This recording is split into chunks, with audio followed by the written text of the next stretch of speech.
showing you where Zor is and what he's got for sale, plus a bit of Destiny news, let you know what's cracking off in the game. Now, as you can probably tell, Zor is at Witch's Grave, which is on Nessus. So if you're going to spawn in, bit of glimmer there, can't really not get the glimmer, can I?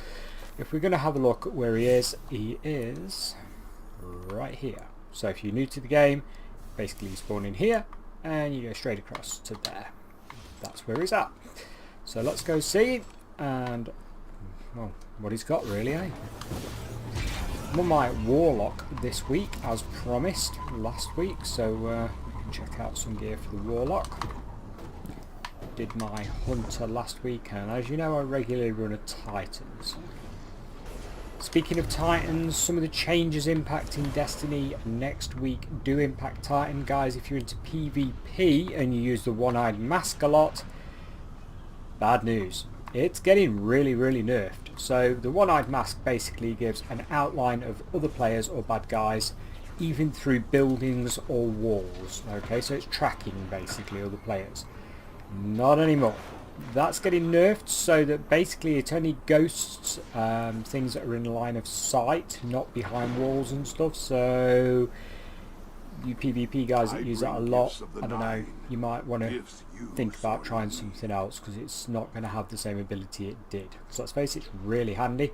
We've got trials coming up soon, so I would imagine they've nerfed it for trials. Okay, so what have we got here then? We have got, this is like as old as the game, Prometheus lens, but it is a good one, and it looks really cool, as you can see. There you go, spinning cube in the middle there, pretty good. Have we got any? No, I can't show you any ornaments, guys, but basically fires a beam that builds up heat, so the longer you keep the beam on the object you're shooting at, the more damage it does.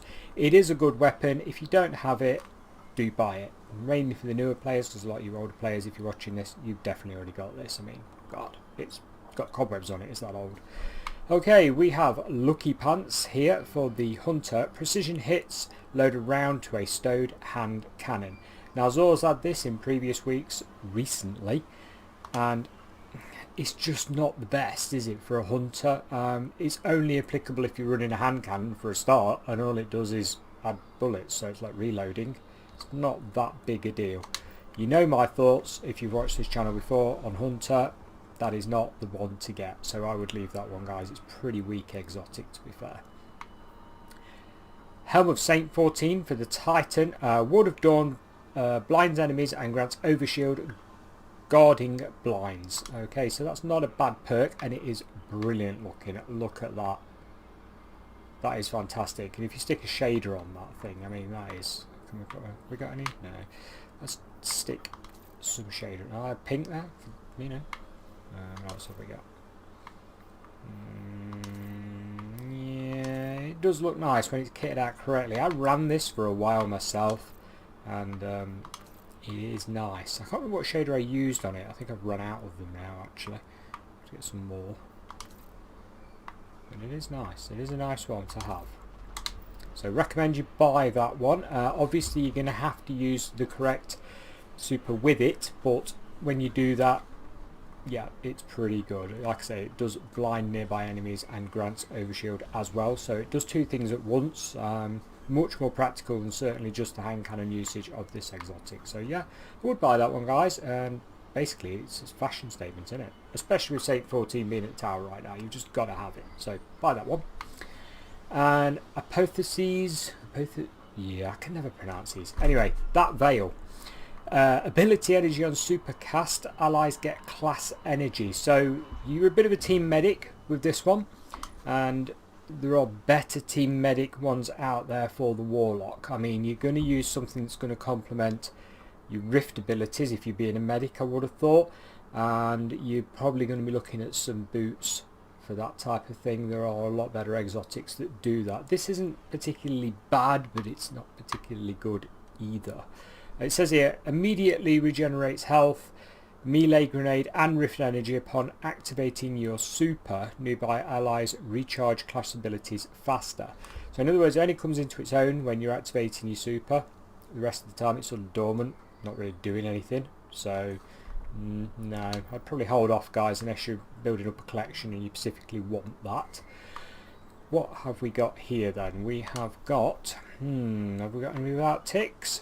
We do have some without ticks. This is good. So we have Prometheum Spur. While Daybreak is active, defeating combatants or guardians creates a healing and empowering rift at their location. If you're running around the map and moving around a lot, bit useless. But still, what does it look like? Should we have a look?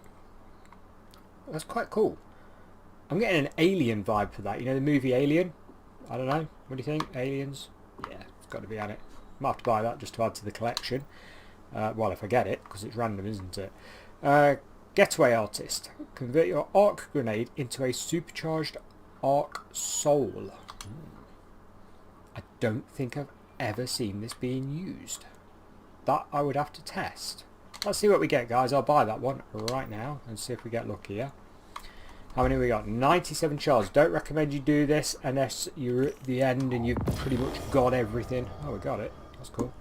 So, if like me, you've got a lot of the exotics and you've only got a couple missing here and there, it's worth buying. If not, it is a lot of shards. So, let's have a look at it. This being, like I say, my Warlock, I was going to show you that last week. And we are running a white setup. So, the shader for this, I used to run Warlock all the time, like a year ago, and I sort of dropped off from that. So I'm running Callus's selected there, which is obviously like to go with the raid, basically the first raid. Remember the first time I did that first raid, and it was like 5 hours for me to complete it. Well, there we go. So anyway, I'm using all the righteous gear basically, because we're coming to the end of the season, so I just thought I'd kit the whole lot out.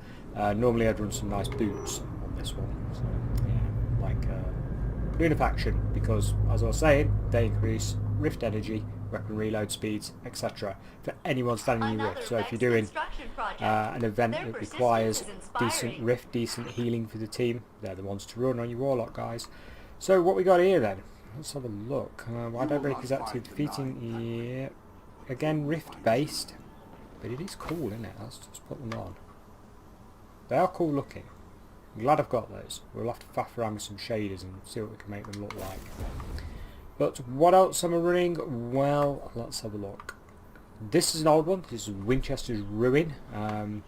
Speeder there. Pretty good speeder. Looks like bones. Sort of Crota styling. And ship-wise, still my rusty one. Really love Shadow Trespass. It's a very old ship, but it's my favourite one of the whole lot, guys. And that brings me to one last thing.